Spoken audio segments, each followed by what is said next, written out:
1942, in January, the Canadian government was very worried that the Japanese who had attacked Pearl Harbor in December 1941 would invade Canada from the west coast. Hawker Hurricanes built in Western Ontario were shipped out to Alberta and then eventually out to the west coast of BC to act as home defense fighters. Two of the key squadrons there were 133 Fighter Squadron and 135 Squadron. They were located at Boundary Bay, which was 133 Squadron, and it moved to Tofino at one point.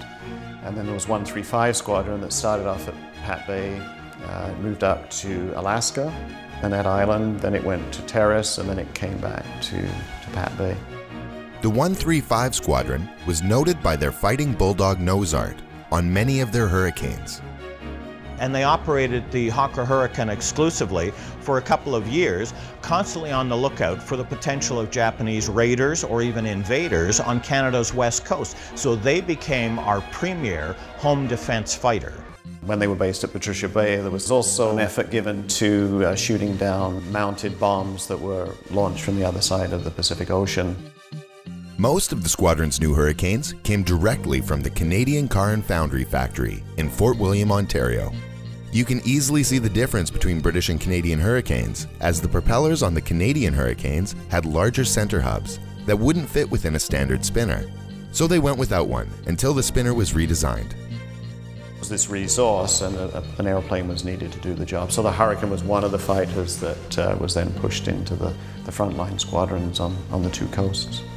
It could range up and down the coast. It was relatively maneuverable, decent visibility in the airplane, relatively easy to maintain, and it was a homegrown product, which was absolutely essential. It was the only frontline fighter that was built in Canada during World War II. Hawker Hurricane, RCAF number 5389, is being restored. It was produced by Cancar and worked as part of the West Coast Defense.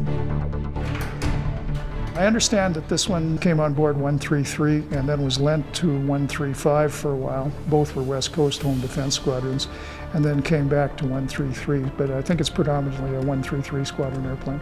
So there were Hurricanes on the front lines on both coasts, and then there were training units in different places too, and so a lot of time was spent just keeping your skill levels up and mock dogfights, shooting at targets, flying in bad weather, and keep the flow of aircrew to the frontline squadrons, keep that happening. So there was always a requirement for training. And so its purpose was to, in the event of an invasion, that this would be a frontline capability to repel an invasion. The Japanese had already attacked and occupied two of the Aleutian Islands in Alaska, a foothold in North America from which to move down the west coast. A Japanese invasion was a real threat during World War II, and the brave men of 133 and 135 Squadron were ready to be Canada's first line of defense.